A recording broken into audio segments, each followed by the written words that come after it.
And our guest this morning is the Minister for Immigration, Chris Bowen. But before then, we'll see what the Sunday papers are saying around the country and more, I guess, loosely related leadership speculation. Yesterday, Julia Gillard and Kevin Rudd met with the Secretary-General of the UN, Ban Ki-moon, and even that, apparently, David Marr, had leadership significance.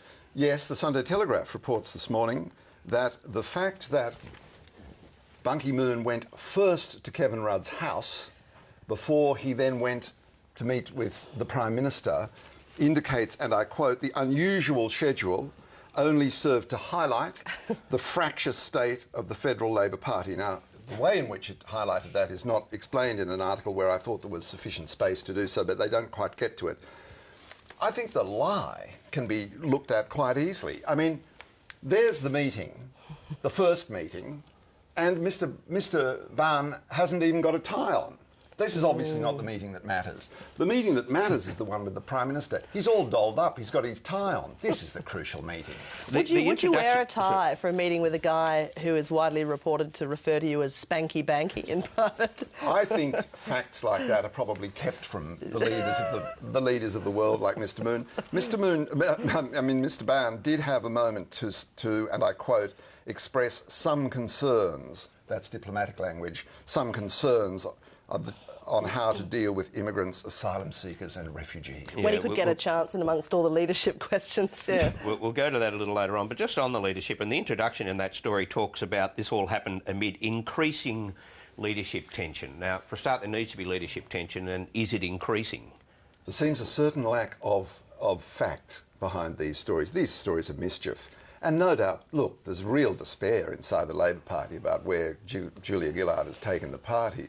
But, you know, the one thing that makes her job look pretty secure is that changing leaders last time didn't seem to do the trick. And the Herald Sun, reporting on the same event, the meeting with the UN Secretary-General, has Kevin Rudd, quoting Kevin Rudd, boasting he still has a ticker. Now, that implies that he still has, I guess, leadership ambitions. So let's see what Kevin Rudd actually said after those talks. And how's the ticker, as they say in the Labor ranks? The ticker is ticking away. So it really doesn't take very much, does it? Naughty man. But it goes back to that original story, and I think it was Friday, wasn't it? The Herald Sun, the tick, tick, tick headline. Yeah. And so it was one newspaper, one journalist, though it ran around the group, suggesting that, quoting government sources, contemplating that they were contemplating bringing back Kevin Rudd. Anthony Albanese had this to say about that. I noticed, for example, in one of the reports today, it didn't even refer to members of Parliament. It was government sources, which is usually code for someone who knows someone who was a staffer who knew someone and met someone whose cousin worked for somebody somewhere in an MP somewhere in Australia. I mean, we need to get real about this. Now, I don't know what you're finding ringing around, but you'll find any number of people in the Labor Party to tell you that they're in trouble. Yep. And that they've got real policy dilemmas still ahead. Have you been able to find anybody who will tell you seriously that there are numbers being counted or they're looking for alternatives? The key word is disorganisation here. So anyone, you know, any of these stories that kind of posits that there's some sort of coup being organised, like, the absence of organisation is kind of the problem at the minute. You know, there is a kind of a panic, you know, and the failure of the Malaysia solution is a big part of that. It's kind of a major strut of the government's recovery program that's been kicked away, and as a result, there's just sort of scrambling and panic. And, you know, yeah, you'll talk to people who will think out loud about, you know, whether bringing Rudd back would work and so on. But, you know, dozens and dozens of deeply worried people running around freaking out does not an organised coup make. Michael, do you think there's any serious contemplation going on? The huge problem they're in is that that the primary vote is in the high 20s, below 30%. They're facing 2 years away, it must be said though, electoral oblivion under the current leader.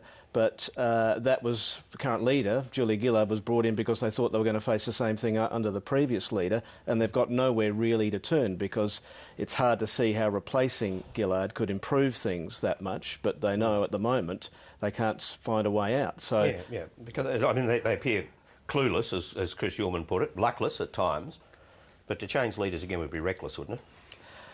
Well, as you get closer to an election and the facts of what you're facing become closer, we've seen in politics over and over again that just about anything could happen. So it's hard to see, anything happening now. But we've seen in the past. Who can say what's going to happen? The only thing that can really rescue the situation is a long and uninterrupted period of good government, even unremarkable government.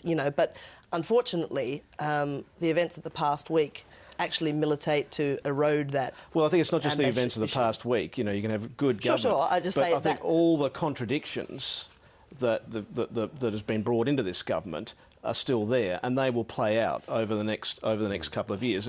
You just can't sort of be being methodical and working through them. You can't get around those contradictions that are coming to the surface now. They won't go away. And what would you do? What would you do 4 or 5 months out from an election if you were facing utter oblivion and the pollsters told you that putting Kevin Rudd back in the job would lift your primary vote 20%? You'd be tempted, wouldn't you? Well, they won't do it now because they hate Kevin's guts so much, yes. And so many people fear retribution. I think it's unlikely. But as you say, when you get closer to the event, and it's going to save you, and you think it might save your job or save double oblivion. your primary vote or something. Now, I want to go on to the Courier Mail here, because perhaps there was an ironic twist about all of this week, that given the problems the government has, and yet for a moment there it appeared as if the government might be the party that would win an extra seat in the Parliament, and that's because Peter Slipper was threatening to walk. Yeah, this is Peter Slipper, the Deputy Speaker, Queensland member, and last night his seat of Fisher, the Federal Divisional Council, had a vote, and they installed Mal Brough, the former Howard government minister, now out of Parliament, as chair. And Slipper had fought against having Mal Brough as the chair, basically the president of the seat, and he lobbied against it, and he had threatened to. He had said that would put him in an untenable position, and the idea is that he would sit on the cross benches, and the Liberals would lose a seat. Apparently, now this morning there was reports saying no, he will work with Brough, but he's unlikely to get, so they say, pre-selection next for the next election. If that becomes blindingly obvious to him, then Peter Slipper might revisit his position. But Tony Abbott, nevertheless, was in Birdsville and had this to say overnight. Peter is a strong, loyal member of the coalition down in Canberra, and I'd expect that to continue. So that's certainly one to keep an eye on. It sure is, but Peter Slipper's always one to keep an eye on, I reckon. Yeah. I love that he did this threat to, I think he put in writing to the Courier Mail that, my continued status as a LNP Member of Parliament would be made intolerable by such a development and so on. But then I think the next day or yesterday he said, I've never made any such threat. It's brilliant. But, there was a lot of talk just after the election about the significance of Peter Slipper when he popped his hand up for the deputy speakership, surprising all of his colleagues, and got there with Labor numbers. So he's always been kind of in the margin for the Libs. Annabelle, we have to move on, but just in the Adelaide paper, a suggestion that there may be a Father's Day announcement coming today. Yeah, apparently more money for dads. Apparently, you're going to be getting a father's bonus, 2 weeks' pay at the minimum wage if you earn less than $150,000. You don't even have to take time off work; you just get the money. It's about $1,100 for those earning under $150,000.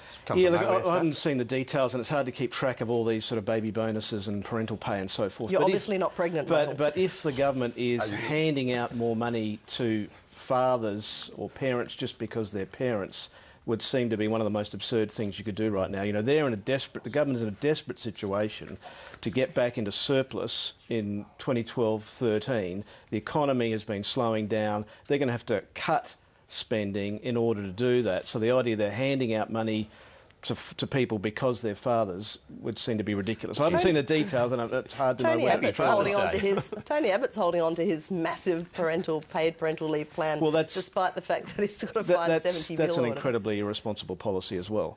And so, you know, what you really need to be doing now, amid all this global turbulence, is to be running a very tight ship, not just handing out money as if it's sort of falling from the sky or being given to you on a plate from Blokes for China. having babies. Changed my mind. OK, we have to leave it there now, but we'll go straight to our interview. And, of course, our program guest this morning is the Immigration Minister, Chris Bowen, who joins us from our Sydney studio.